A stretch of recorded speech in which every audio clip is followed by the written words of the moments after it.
Hello, everyone. We're going to be getting started real soon. Just wait for a couple more people.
For anyone that's on here right now, did they did it make you use a password to get into the event? No, And you went in straight through Zoom, the Zoom link, or the Eventbrite? I went through Eventbrite. Okay, thank you. You're welcome.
We're about to get started real soon for everyone that's on here.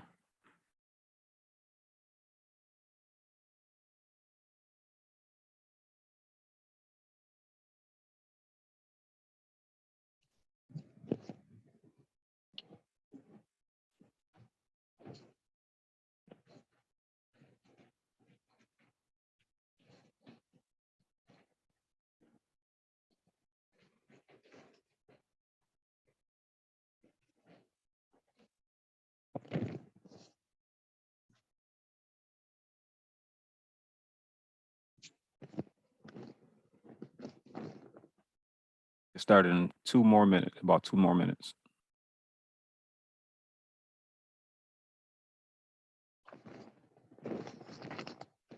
And everybody just please make sure they computer or phone is on mute, please.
We get started in a second. Can everybody please make sure their phone or computer is on mute, please?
Okay, I'm about to go ahead and get started. Welcome, everyone. Thank you for joining this free webinar today about how to start your business the correct way. Your host, Montique Shelton. And just a little house cleaning things. Please, everyone, make sure their phones are on mute at all times, please. I will answer questions at the end. So if you guys have questions or anything like that, you can put your questions in the chat at any time, and we'll definitely get to them when we get to the end.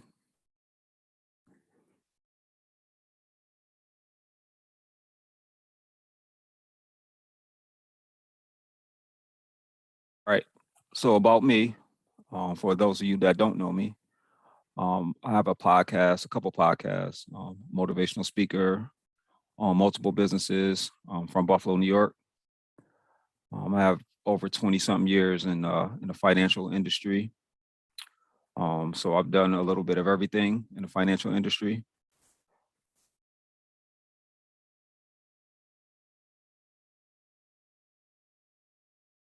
See thing. I did work for some corporations. I'm a full-time entrepreneur, been a full-time entrepreneur for the last couple of years running multiple businesses. But when I did work in the corporate world, these are just some of the industries and companies that I work for. HSBC, which I spent the longest time with, about 17 and a half years I was there. I worked at a Toyota and a Hyundai dealership as a sales manager, a financial consultant, worked as an insurance agent with Geico, was a loan processor and underwriter. Also had my own credit repair company, which I still do have. But I also managed a couple other credit repair companies in the past. And I also held my New York State realtor license in the past as well.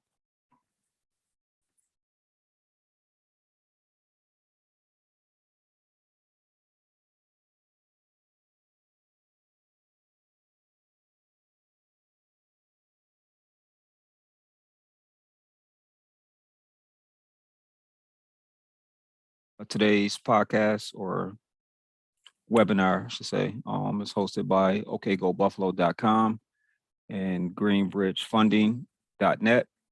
OK Go Buffalo is a advertising and lead generation website based out of Western New York. But any company throughout the country can advertise if they have a national service or product. And Greenbridge Funding is one of my companies, which we do business credit building. And we also provide loans, business credit cards, business lines of credit to entrepreneurs. Today is a free event. At the end, I will have my social media handles and Cash App, Venmo, if anyone wants to leave a tip or anything like that. Not required, but if you want to. Other upcoming events I have coming up on Thursday, this Thursday, August 4th, I have a how to invest in Robinhood, Robinhood and Acorns. So if anyone is interested, I will send, I got everybody's email address, so I'll send you the email for that. And then if you're interested, and I also have some upcoming events in August, some free webinars about business funding and how to get access to a lot of money. So that's coming up sometime in August, which I will be emailing everyone. If everybody could put their phone on or computer on mute, please. And because you guys attended, this event today, you'll get a 15-minute consultation, which will be in the chat. So it'll be a link in the chat to go ahead and sign up for that. And you'll get a 15-minute consultation. We'll go over your business plans, your business goals, pretty much anything you want to talk about to help get your business going or your idea going. So for attending, you get that as well.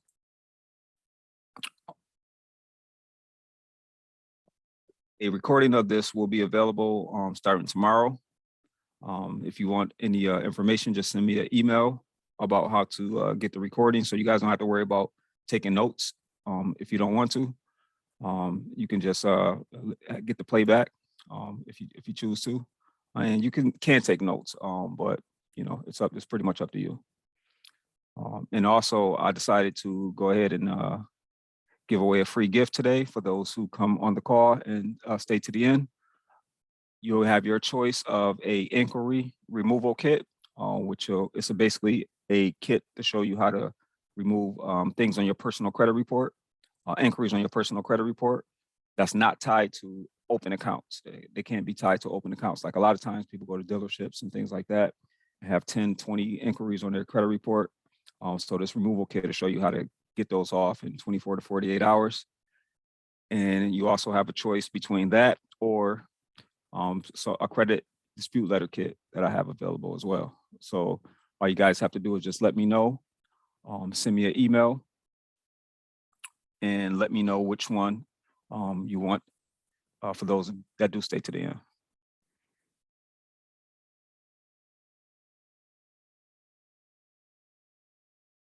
Right, so the first thing in business you want to do is you want to come up with the idea. It's three phases in business. It's the idea, it's the execution, and follow-up. A lot of people get stuck at the idea phase and get analysis paralysis and don't get to the execution part, or they get discouraged, or they have a lack of funds, and those lack of funds, kind of deter you from getting your business idea off the ground. So the first thing you want to do is come up with the idea. The idea is very, very important that you come up with an idea, and you want to be unique with the idea. And a lot of times you have to really research, which is a part of doing due diligence. You want to make sure that you're studying the competition. You want to study other people in whatever industry or business that you're trying to start. You want to see what the trends are. You want to do a lot of due diligence. This is the step that a lot of people don't do.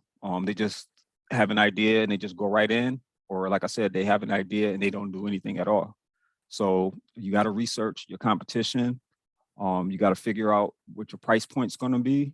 And a lot of that comes from looking at your competition, looking at other businesses in that specific area that you're starting your business in or want to start your business in. And you want to also find out what the profit margin is. Like you want to find out if it's even feasible to be doing that business, because the goal of starting a business is to make money. So you want to make sure that you're able to have a good profit margin, and you also want to test the idea. And again, this is a lot of stuff that a lot of people don't do. So you want to kind of kick the idea around to your friends and family members, even people that you don't know. You know, you could do a survey. You know, you could do a survey. Hey, if I started this lawn care service, you know, would you be a customer? How much would you pay for it? You know, how much does the average, you know, yard would you pay for it, and things like that. So you want to ask questions like that.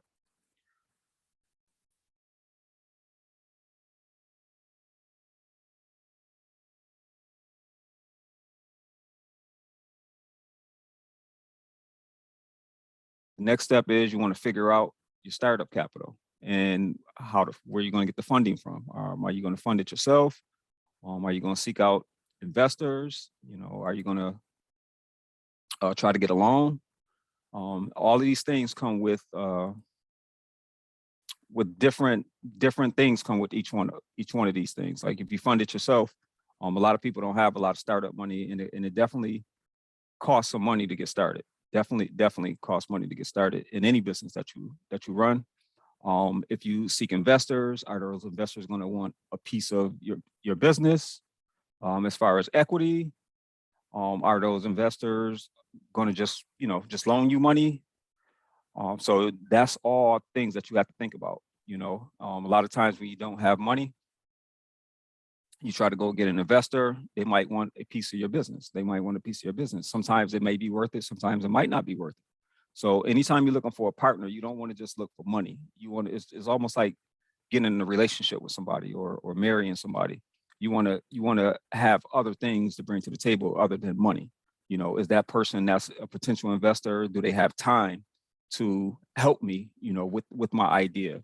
You know, sometimes it can be a silent investor where they're not going to help you at all, and they just provide money. So all of those different things you got to think through when it comes to this stage of figuring out things right before you're about to launch the business. And some of you might already have a business. So all this stuff really applies as well to people, whether you're about to start a business, thinking about starting a business in the beginning phases, or if you're already starting a business. All these things really apply, you know, so those are all things to think about as well. Now, what I like to tell people to do in my consulting service is, you know, just write out on one piece of paper. I know a lot of you guys heard of a business plan before. You don't need like a 50-page business plan to start a business. You know, only time you really need the purpose of a business plan is really a guide for you to be able to know where you're going in a business, and basically like doing your due diligence, like I showed you in the previous slides. So the main part of a business plan usually is people trying to get funding. Either they're going to a bank trying to get a loan, or they're trying to get money from an investor. And they will want to see you have your thoughts on paper, see if see if you're hungry enough to and thought through the business by writing it out, coming up with projections and things like that, financial projections and things like that. So that's really what a business plan is for. But you don't need all of that starting out. You just need to a one-page thing, and you want to just write down like your business, like what's your mission statement, like what is the purpose of me doing this business.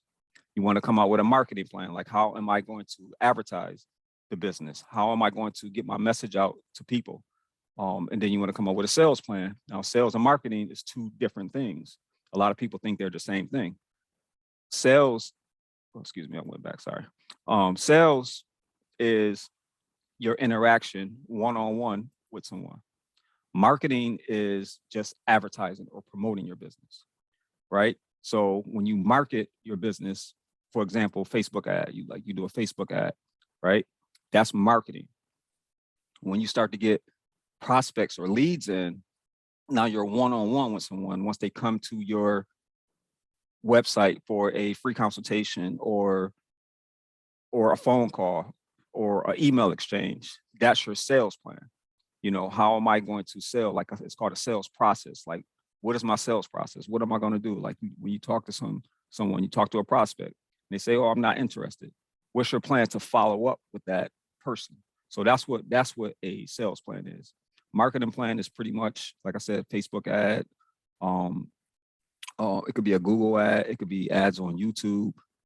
It could be a webinar. It could be a podcast. It's all different types of things that you can do, which we're going to touch on a little bit shortly. And then projections. You want to also figure out the projections, like how much money is the business going to make? How much do you plan out? And you usually want to plan out at least 6 months to 12 months of projected income. Now, the thing about a plan or a projection is just a thought, and it's not going to happen the way that you have it written on paper. It never does. But it, again, it's just a guide to get you there, get you on a course to go down the path. Now, when you go down the path, sometimes you're going to have things that happen, and you're going to have to make adjustments and different things like that. So that's where projections are. You still, again, it's not going to be perfect. Don't try to be perfect with a business at all, because it's not going to go the way that you want it to go initially. All right. So these are the basics of it, and it's a lot more complex things that I can get into, but I just want to keep this simple and basic as a starting point for you to get going. To choose a business structure. All right. So now it's two separate things when it comes to business structures. And the questions that you have to ask yourself: am I trying to get funding from either a bank, a finance company, or an investor, or am I self-funding myself? Because there's two completely different routes for each one of those. Now, what I teach is, because the majority of people come to me to build their business credit and to get funding, to get business credit cards, business loans, business lines of credit, and things like that. So if you want to go that route of trying to get funding, then you have to have an LLC, which stands for a limited liability corporation, or a regular corporation, which is a C Corp or a S Corp. And the difference between the two, a S through is basically a pass-through entity. It's called a pass-through entity. So the profits and things that you make, it passes through to you personally, right? A C corporation is all of the profits that monies that come in, it gets taxed, and then you distribute the money to yourself. So it's almost like, a lot of people call it double taxation. So C Corps has a certain purpose. Is really, really good for a lot of Fortune 500 companies that you see on the stock exchange and things like that. That's what C Corps usually are. The general person with under 100 employees, a S Corp is the way that you want to go, or a LLC. LLC is probably the most popular. A LLC or S Corp, you can't go wrong with either. The only difference is with a LLC, it could just be you by yourself. You don't have to have a board of directors and all of that fancy stuff if you don't want to. With an S Corp or a C Corp, either one of those two, with a corporation, you have to have a board of directors. So that's usually a CEO, which is usually you, a CEO, a president, a vice president, a treasurer, and a secretary. And you have to hold in pretty much all states in order to have an S Corp or a C Corp. You have to have an annual meeting. So let's keep those thoughts in mind. The LLC is pretty much the easiest route to go, but I am not a CPA. I'm not a financial advisor. I'm not a professional tax person. I just know business. So this is just my opinion and my advice. But a LLC is definitely the easiest way to enter a business. So those are the options that you have when you're trying to get funding. Now, a DBA or a partnership, those are which some call it a sole proprietorship, which is a DBA. That's just one person. A partnership is just two people. That's where you go down to your county clerk office and you get a doing business as or a sole proprietorship certificate. It's usually very inexpensive, probably in most counties, depending on what state you're in, they're anywhere from $20 to $40 to get started. Now, the bad thing about a DBA or a partnership is everything is tied to you as an individual. So if someone sues you in your business for whatever reason, and you don't have to have a physical location to get sued. So if someone sues you and you have a DBA or a partnership, they could come after your personal assets. Whether if you have a car, they could put a lien on your car and force you to sell your car. They can, if you own a home, they can force you to put a lien on your property, and they can garnish your wages if you have a lawsuit and someone wins it. So that's what a DBA or a partnership.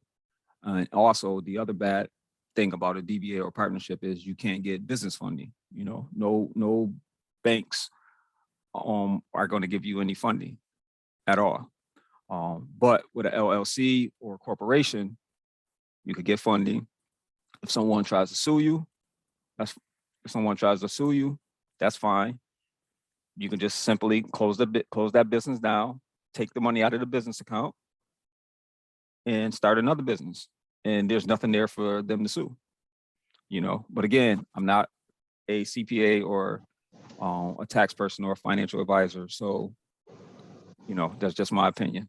Can everybody put their phone on mute, please? Computer or phone on mute. So that's the difference between a LLC, a corporation, being a C corporation, the S corporation, and then a DBA or a partnership. So the next thing you want to get after you decide what structure that you're going to pick is you want to get an EIN number, which is an employer identification number that you get from the IRS. That's the only place that can issue an EIN number. EIN numbers are free. So never pay somebody to do an EIN number for you because it's free. Now, is the application a little complex? It can be if it's your first time doing it. So it's not, something that's normal, and they don't give you help. So it's not like you get assistance, like you can get on the phone and, try calling the IRS. And if you owe them money, they'll easily get in contact with you. But if you're just trying to ask a simple question about the EIN process, is very difficult. But you have services that do charge people for EIN numbers. Our company, one of my companies, we do LLCs in New York State only, but we do it for free for people. We also do an operating agreement for free. And what an operating agreement basically is it's basically something that shows, it's like about 5 pages long, real simple, 5 pages long, and it's just something that you need to open a business bank account. That's all it's for, pretty much for. And it shows who the owners of a business are and what percentage they own. So that's all the operating agreement is. And again, some people can charge for operating agreement. We don't charge for an EIN number or operating agreement, but there are places that will charge you for a operating agreement. Usually under $50 to $100. You can get an operating agreement done for. But like I said, it's resources where you could get it done for free as well. And another thing about the EIN numbers, a lot of people really don't understand them as much. But the main purpose that they came about was it's basically a way for the IRS to track you as the business owner. Even though it's a corporation, someone has to still start a corporation, right? So that's their way of tracking you for tax purposes. And it's also a way for you to be identified when you're filing taxes, like, for all of you that do work or have a job, and you see the taxes, the deductions that come out, that employer is being identified. Like when you get your taxes done, you'll see a EIN number from the employer. So that's what the main purpose of an EIN number is for. But again, you do need those to, especially if you're trying to get funding. You definitely have to have an EIN number, and to open a business bank account, you have to have an operating agreement.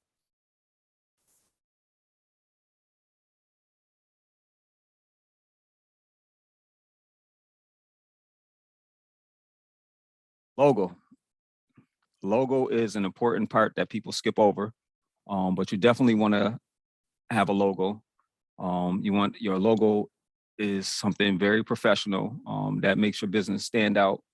And the other thing about the logo is underwriters, when you're applying for business funding, they look to make sure that you have a logo.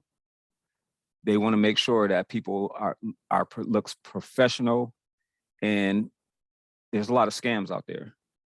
There's a lot of scams. There's a lot of people that have bad intentions. They're not going to go through and do all of these steps to try to get funding, but having a logo is very, very important. And that's a way to brand yourself. So you always want to have a logo. You want to get a logo no matter what you do. You want to get a logo. Logos are very inexpensive, don't cost that much money, and it's a good way to brand yourself. And again, when you're trying to get funding, you have to have a logo. So just keep that in mind. Business communications, as far as a phone number goes, you can't use like a personal cell phone number. Again, remember, everything that I'm teaching you guys or telling you guys all has to do with getting funding. If you're not trying to get funding, none of this stuff applies. You can do whatever you want. If you're financing, your business yourself, you don't have to worry about none of these things. But if you're trying to get funding of any sort, whether it's a business credit card, business line of credit, a business loan, you definitely have to have a business phone number. And the business phone number has to be what's called a VoIP, a VoIP number, which means voice over internet provider. It's basically a phone number that can be stored in 411. 411 is a directory that all underwriters use when you apply for a business credit card, a business loan, or a business line of credit. They use that to see if you're legitimate. Because in 411, you can't just put yourself in 411. You have to be picked up by 411. They have to notice your business. And there's other ways to get listed in 411, which I can show you guys. But what 411 is basically a directory that is used by underwriters. So if you have your personal phone number on a application and you're using that phone number as your business number, the underwriter goes to look up your phone number, and they're going to see that it's a cell phone. They'll automatically decline you. And one thing about the business credit world that's different than the personal credit world is in business credit, they don't have to tell you the reason why they decline you. They don't have to. Like in personal credit, you go to a dealership, you get declined, they send you that letter, or you try to apply for a credit card or a loan and you get declined, they send you that letter, you can get a free credit report, see what's on your information, they tell you the reasons. That's because there's laws that govern the personal credit world. But in the business credit world, it's like the wild, wild west. The bank don't even have to tell you that they decline you because your phone number is a cell phone, or your email is a Yahoo or a Gmail address. So just make sure you guys keep that in mind. And speaking of email address, your email address has to match. Like you have to have like a domain name, like www.johnslawncareservice.com, and then your email address has to match your domain name, which something like info@johnslawncareservice.com. Email addresses are very, very inexpensive, about $40 some a year. A domain name is very, very inexpensive as well. like $20 a year. But just keep that in mind. You cannot use a Gmail. You can use it for personal reasons, a Gmail or a Yahoo, but you can't use that for as far as dealing in business and trying to get funding. So just keep those things in mind as well. Speaking of a domain name, you have to have a website. In order to have a website, you got to have a domain name. Like I just told you guys, it's about $20 a year. You could get a website done, at least a basic website, because underwriters will look to make sure that you have an online presence. Being on Facebook is cool, Instagram and all the other stuff is cool, but when you're dealing in the funding world, underwriters, they don't look at your Facebook and things like that. They look at to see if you got a website. And if you don't got a website, number one, not even just funding, people don't take you serious if you don't have a website. If you just only have social media channels or social media accounts, you have to have a website if you're trying to get funding and you want people to take you serious. All right. So websites are very inexpensive, don't cost that much money. There are even services that will not just design your website, but they'll write the content for you. If you give them kind of an idea of what you're looking for, they'll definitely help you out with that. But you definitely have to have a website if you're trying to get financing or funding of any sort, which again, the domain name is tied to you having a website.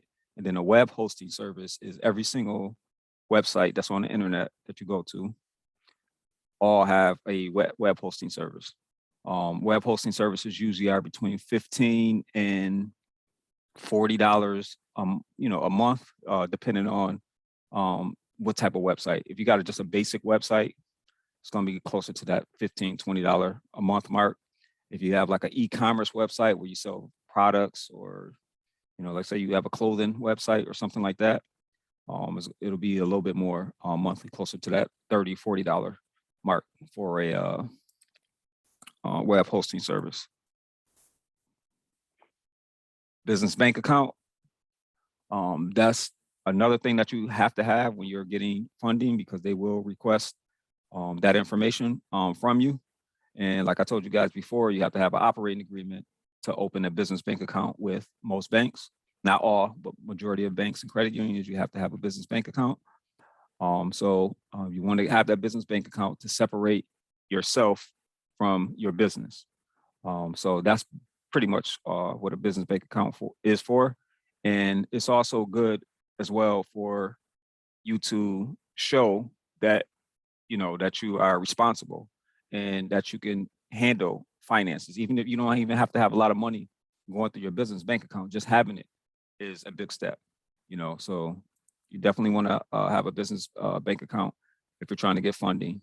A merchant account, that's a way for you to collect payment from people over the internet if you're not physically selling hand to hand. And even if you are selling hand to hand, you always want to have an option for people to pay digitally. Not many people walk around with money anymore.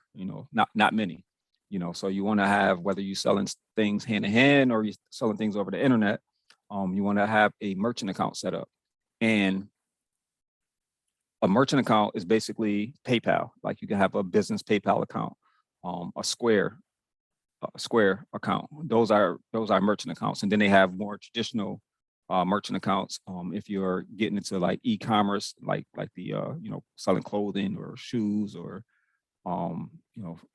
anything like on Amazon related, when you have different products like that. So they do have merchant services, but I highly recommend either PayPal or Square. It's free.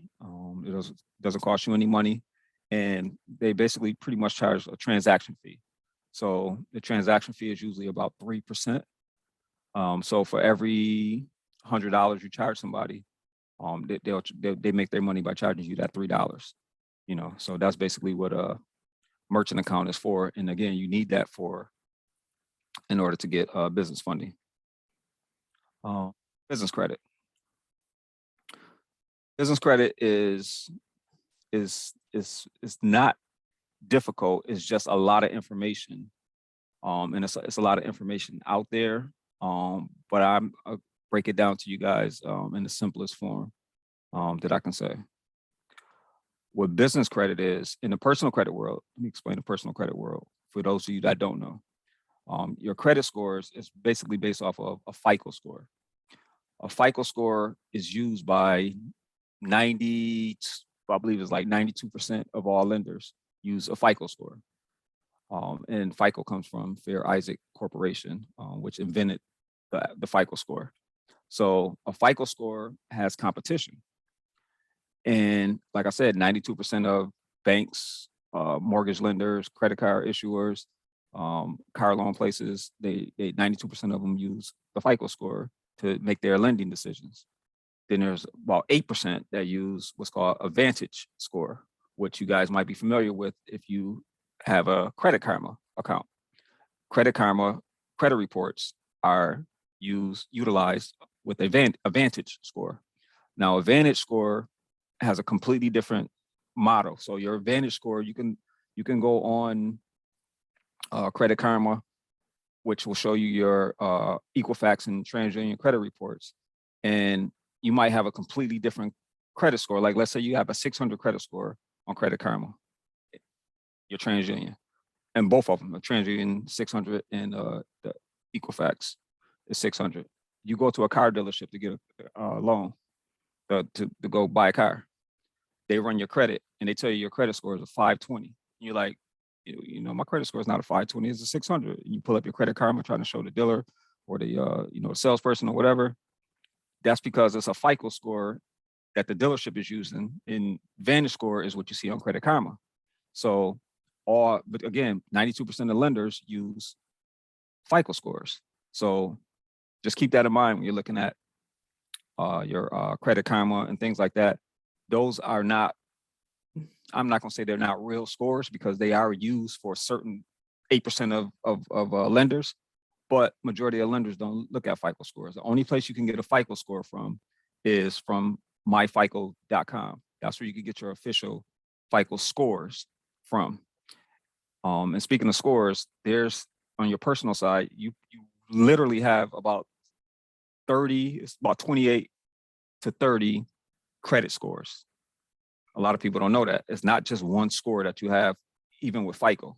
So I'm not going to get, because this webinar is not about personal credit, but just keep that in mind when you're looking at Credit Karma and things like that.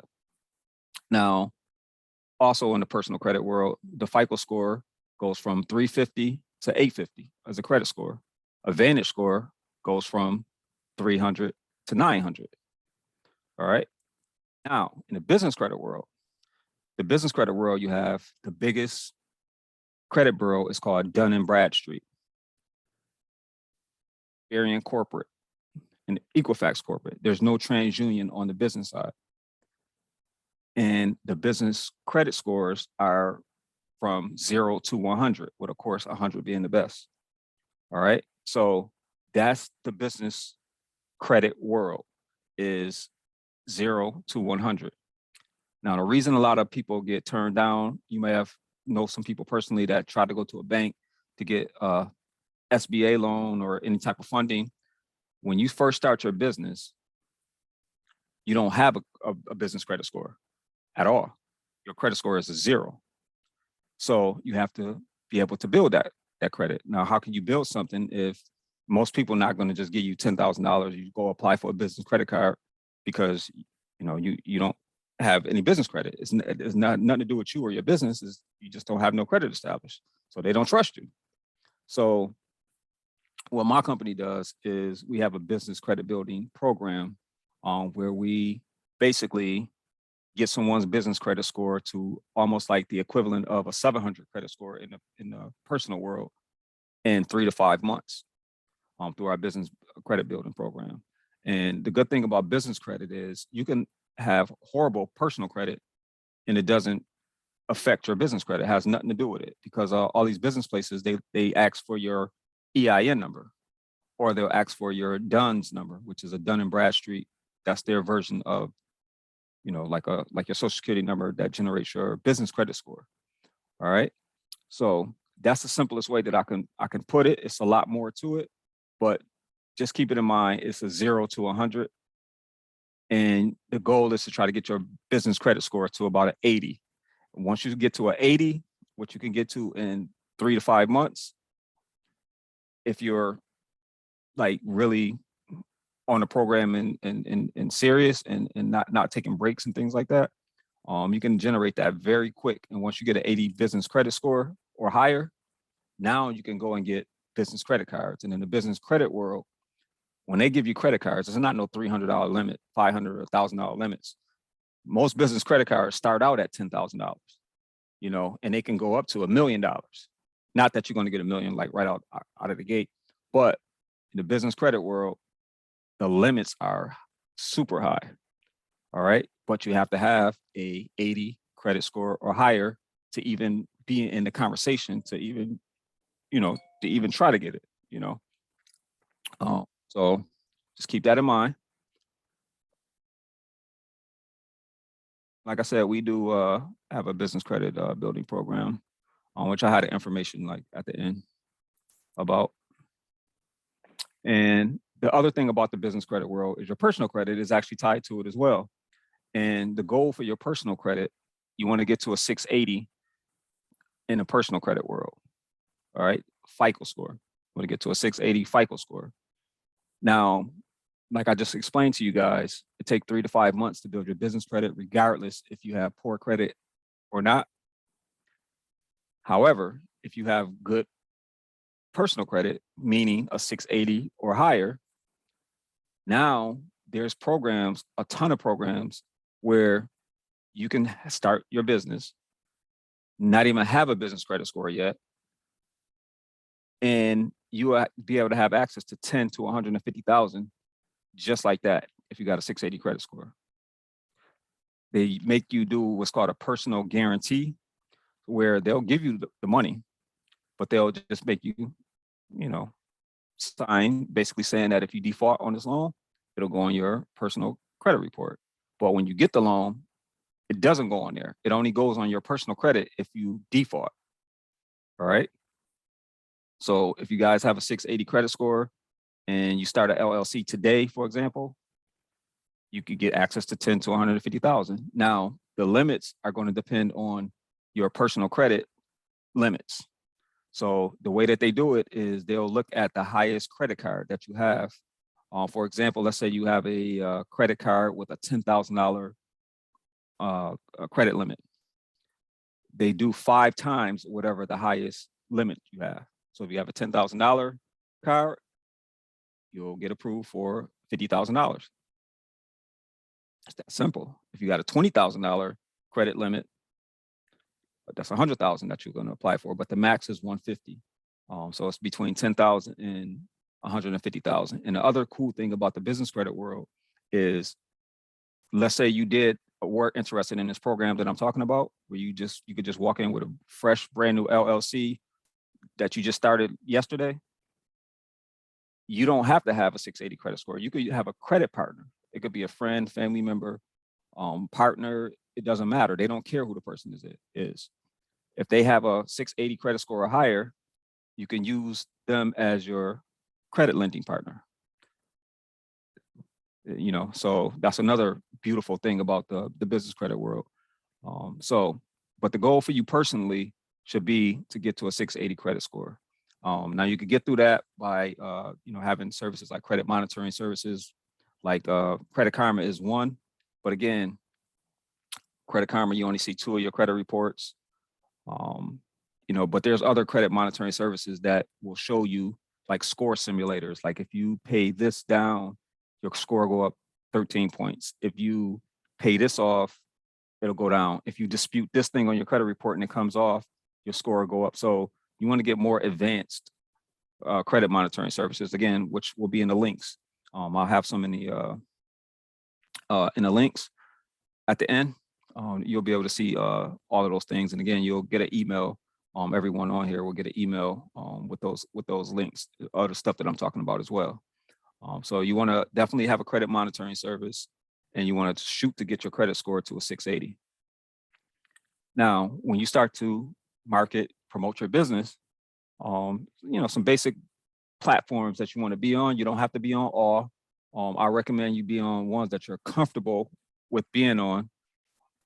Facebook, of course, which is Facebook is the largest outside of YouTube. YouTube is the largest, but Facebook is the second largest non-video social media platform that you want to be on, and you want to create a business page for your brand. You want to create a business plan, and you want to try to grow that brand via a business page. Instagram, same thing. You want to get a business Instagram page for yourself. YouTube channel, you want to get a personal YouTube channel for yourself as well. Twitter, TikTok, which is the newest, the newest phase of what's going on as far as social media is concerned, and LinkedIn, which is more tied to business professionals. So you don't have to be on all of these platforms, but it's good to at least be on a mix of at least a couple of them you want to be on. And this is a great way to attract people to whatever product or service that you will be selling. Now, how to dominate on social media. First, you want to definitely figure out who your target audience is, like who you want to, and again, this goes back to the beginning when I was talking about writing out a one-page plan about, your marketing plan. This here, you want to definitely come up with, they call it in the business world, they call it an avatar. An avatar is basically, who is your basic customer? Is it a woman, a man? What age bracket are they in? How much money do they make? What type of things do they do? That's where you find out who your target audience is. Now, of course, everybody has a product or service and they want to sell to everybody, right? But you want to also have a target audience of people that it's cool if somebody else buys from you or, patronizes your business, but you want to focus on your target audience and you want to go to where they're at. Are they on Facebook? And another thing about social media that I always talk to people in consultation sessions about when I'm asking them, they're having problems in their business and they need to know, how to generate more sales or how to get out to more people. The first thing I ask people is, how are you marketing right now? Everybody's social media. You guys got to remember, everybody is not on social media, even though that's the wave of the future. And that's what's going on right now. But you got to also realize everybody is not on social media. So you have to have outside things like offline, I like to call them offline marketing strategies, which we'll get into shortly. But I just want to make sure I mention that because social media is cool, but it's not everything. All right. You want to post consistently on those platforms on your business pages. You definitely want to post and stay active because people's attention spans are very short, very, very short. And your competition is not somebody that always sells the same thing as you. Your competition is just anybody that sells anything else is your competition because everybody is marketing and trying to get the attention of people. Everybody is doing that.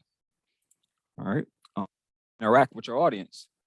So if you're shy, get you a spokesperson, get you a friend or a family member to be your president. You're the CEO.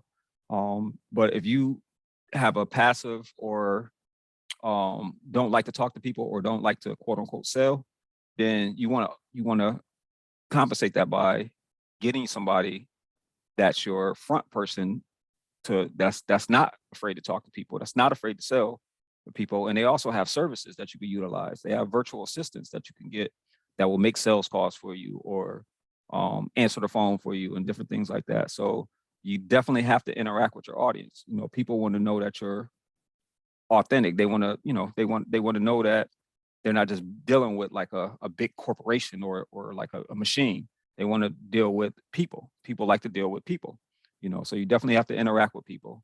Offer advice for free. It's another thing, you want to offer advice for free.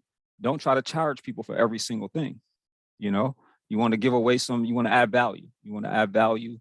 And that's what anything in life, you don't want to just come across as a taker. You want to give people things, give them free advice, not too much, but you want to definitely give people enough free information to have them, patronize your business, do a podcast around the industry or brand or your brand.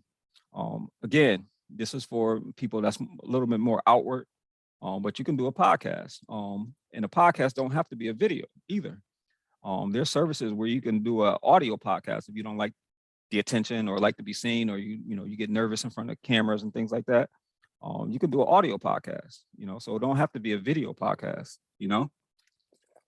excuse me, but there's different ways to spend communicating with people, and a podcast is definitely a great way to communicate and to build a network of people. Start a blog, and have it linked to your website. Just write, especially if you're a good writer. You don't even have to be a good writer. There's services that for everything that you don't know how to do, there's something to compensate for it. So start a blog. Just start interacting on the blog and sharing it. That's a great way to find new customers and reach a new base. Offer to write free articles, on blogs and community newspapers. Like if you have a community newspaper, hey, ask, can you write an article? You'll do it for free. Again, everything is not about charging or trying to get money, So you can write free articles on blogs. You see a blog online, ask them, can you write an article? You see a community newspaper, ask, can you write an article? Especially if they're not covering your product or service in some aspect. Like for me, for example, I'm a financial guy, and financial stuff is like, for years was like nobody was paying attention to it, but now everybody's on this financial literacy kick. I've been on this kick for 20 years, but it's easy for me to be a guest writer in a newspaper or a blog because nobody's talking about financial literacy, or the people that they don't have the capacity. I shouldn't say they're not talking about it, but a lot of people don't have the capacity to talk about it. They're either in one industry, like a real estate agent, for example, who only could talk about real estate. I can talk about multiple industries and multiple things in the financial industry. That's what makes me unique. And that's another thing about writing. This is why I'm telling you guys this. Reach out to these blogs and newspapers and write free articles on your service, your product, or your brand. Get a brand influencer. Sometimes you could, throw somebody a couple of dollars to promote your business. Somebody that has a real large audience. For a couple of dollars, there's all kind of brand influencers, and there's also services where you can go. And I'm talking like $50 type money. I'm not talking about hundreds or thousands of dollars, but you can get someone to talk about your brand. It's a bunch of people out there, a bunch of brand influencers. Another brand influencer idea is to utilize the people that you have, like on Facebook, for example, or your friends on Facebook. You can hit your people up and say, hey, could you do me a favor and just talk about my business? I'll throw you $5. Throw a couple of your friends, a couple of dollars, or offer them food or something, and have them just post something about your business or whatever. That gets engagement. So that's another idea. It doesn't have to be a major brand influencer. It could be someone as simple as your best friend or a family member or friend. So again, marketing, everything is not online, like I said previously. So you want to find other offline things. Local community papers are slept on. That's a great place to market. A lot of people still read newspapers, believe it or not, especially those community newspapers. So that's a great avenue to go down, is to go down that route of seeing in your community, in your neighborhood, in your area, your town or city or whatever, find out the offline stuff, community boards, going to put flyers and things like that up on in community centers and different things like that. That stuff gets attention. All right. So everything is not online. Invest in Facebook ads, back to online. Invest in Facebook ad, YouTube, and Google ads. Very inexpensive. You can do a Facebook ad, spend $5 and reach 1,000 people with a Facebook ad. So that's another great way to market or promote your business. Don't forget about your family and friends. A lot of people overlook that because they think, and I get why, because a lot of times your friends and family members sometimes can be your biggest detractors or the biggest people that discourage you, from your idea or your business or what have you. So I get it, but how many times do you see a Geico commercial on TV? They don't care if who's watching it, who's listening. They're gonna promote their business, and that's what you have to think like. Geico is $1 billion. I work for Geico. Geico is $1 billion. They're marketing geniuses, and think about a commercial. They're a multi-billion-dollar company, and you still see their ads. So if you're a one-man operation, or a one or two-man operations, shouldn't you be promoting as well? You think that just because they're $1 billion company, they just stop advertising and marketing their commercials and things like that? You see, they're everywhere, and that's the mindset that you have to have when it comes to marketing and promoting. So your family and friends are huge. Again, even though, again, some of them could be detractors, but then you have supporters. You got those supporters out there as well. You have a lot of people that's friends or family that would love to help you, but you just gotta open your mouth and don't be shy. You gotta talk about your business. Get some business cards and flyers and market everywhere. When you go into the grocery store, just practice. And again, a lot of it comes down to people being shy or uncomfortable communicating with people. Well, if you have a business, like, a closed mouth don't get fed, and you're in business to make money. The difference between having a job and having a business is, with a job, no matter what you do, you go to work and, put in no effort and you still can get the same paycheck. You can go to work and be a go-getter, go over and above, you still can get that same exact paycheck. But in business, the amount of money that you make is directly tied to your efforts. You tell how much money you're making by how much marketing you're doing. When you're marketing and promoting your business, it'll show up in the numbers. Like, it's a famous saying, men lie, women lie, numbers don't. So the more people that you touch, the more prospects that come into your business.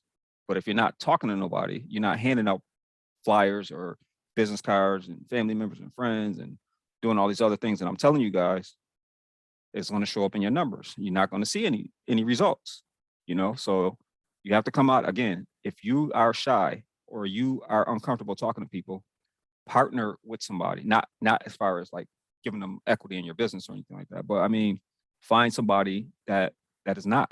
Like I said, there's all kind of services that you can get for very cheap. So these things work.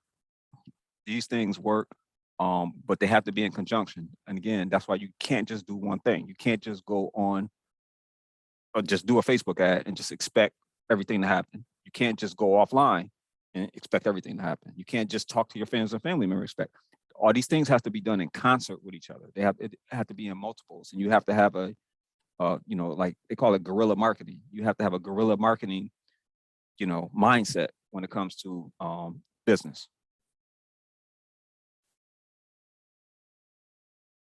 Right. So, and we went through that kind of quick, but open it up for questions now. Stop sharing.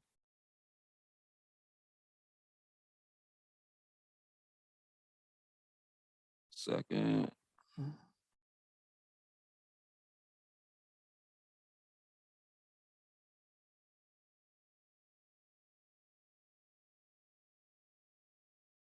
All right. So instead of writing it in the chat, if anyone has a question, just feel free to just unmute yourself and go ahead and ask.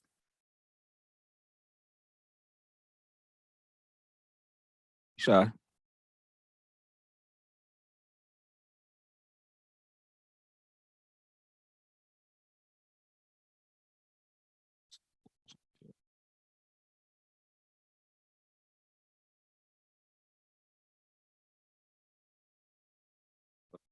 CJ, Yeah, yeah, I did. I wrote my question in the chat. But I'll read it. So my business doesn't have a high startup cost, but I know I'm gonna have to cut some hours at my regular job to pursue it. Is it possible to get like a business loan to make up the difference in the income until my business starts to make money? what's your name? CJ, CJ. Okay, CJ. That's a good question. What industry are you in? tutoring.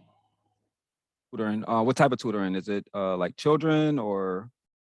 Yes, children and higher education. Okay. Tutoring, that's a hot industry right now. Like that industry is on fire right now. A lot of people making a lot of money in that industry. What I would advise you to do is make sure that, because you don't want to like quit your job. Like I don't want to, say that. Because a job, as you know, as everybody on the call knows, a job can definitely be in your way. A lot of the time, a job is in your way. So what you can do is you want to make sure that you just watch the money that you make in your business, right? Now, what are you doing with the funds that are coming in? Are you putting that money back into the business? I haven't started yet. I'm just thinking about it. Okay. I'm Okay. in the stage, but I'm trying to push to get to the stage where it's not an idea and it's an actuality. Got you. Okay. I thought you said you started already. Okay. So this is the idea phase. Yes, definitely. You want to go down the path to get your LLC or corporation. It's just you going to be the owner. Yes. Yeah, I would advise for that industry, and you just being the only owner, getting an LLC, which is very inexpensive. Starting that process. Go ahead and get your business, your domain name, so you can get your business website. Lay the foundation. Lay the foundation, which doesn't take a long time and it doesn't cost a lot of money. Like to get your foundation laid, we're talking under $1,000 to get, between getting the LLC, getting a website, getting your domain name, business email address, business phone number, business bank account. You can accomplish all that with $700 or sometimes even under. If you don't have a complex website. If you got a basic website, you could get all of that stuff done for $700 or cheaper, right? Then, do you have good personal credit? Yes. 680 or higher? Yes. Okay, perfect. Because now when you go ahead and lay that foundation, right, you got options now. So you don't have to necessarily go the route of building business credit and have to just rely on that 3 to 5 months, getting on our program and then having to wait for 3 to 5 months. You can start the process immediately once you lay the foundation because you have a 680 or higher business credit score. Like, what's your highest credit limit? I'm not sure. I'm not sure offhand. Is it 10,000, maybe 5,000? Probably in the 10,000, yeah. Get access to $50,000, up to $50,000. You don't have to take the whole 50,000, but you definitely are in a wonderful position right now, So that's what you want to do is you want to lay that foundation. Make sure you schedule a call with me for your free 15-minute consultation. And then we could go further and I could definitely let you know because you're in a super great position. Okay. All right. So just make sure you book that call and then we'll talk further about that. Thank you. You're welcome. And also CJ, about your question about marketing and sales as well. While I'm there, I do see the questions now. It wasn't a question. I was like writing a business plan and I saw that it had like like a template that I was using had marketing and it had sales and I didn't know what the difference, but you explained it well and I appreciate that. Okay. Yep. Any other questions? Let me see. Anybody else have any other questions?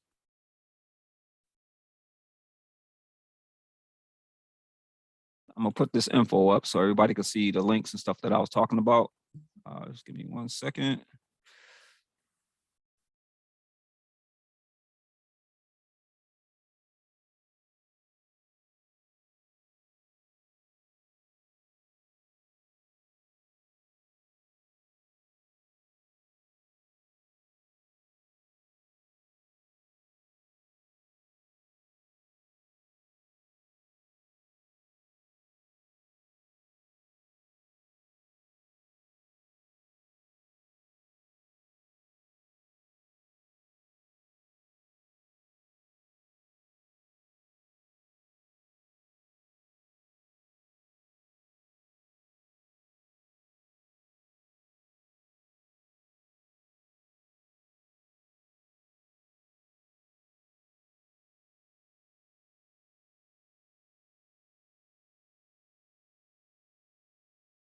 Second, I'm sorry, guys.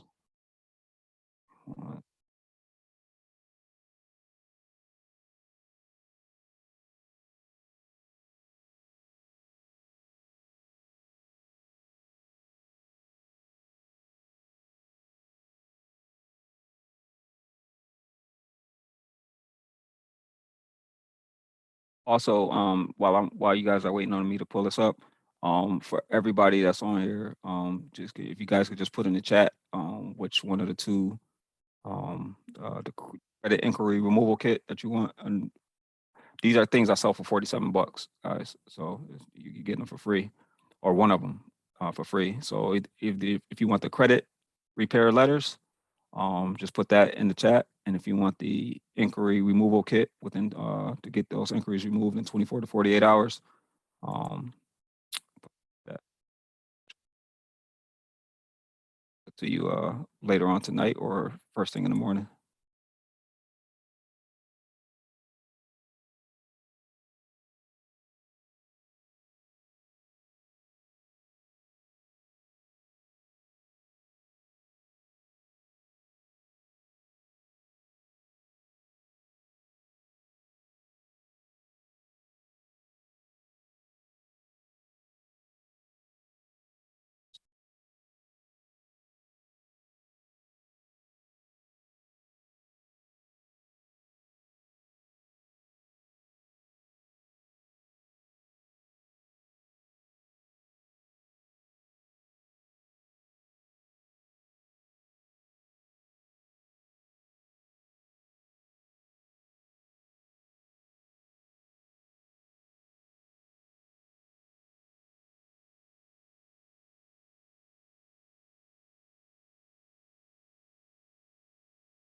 What I'm going to do is I'm going to email you guys all of the links. I can't pull it up here. I don't know why it's not working.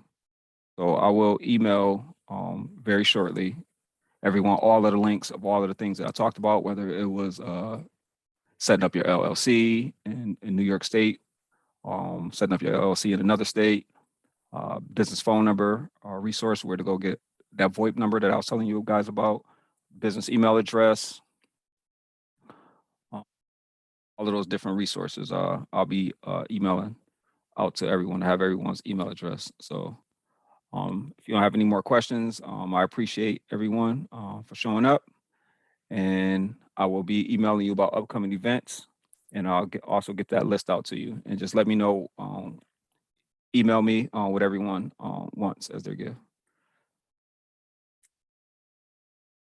See some in the chat, but email me for the ones that didn't put it in the chat.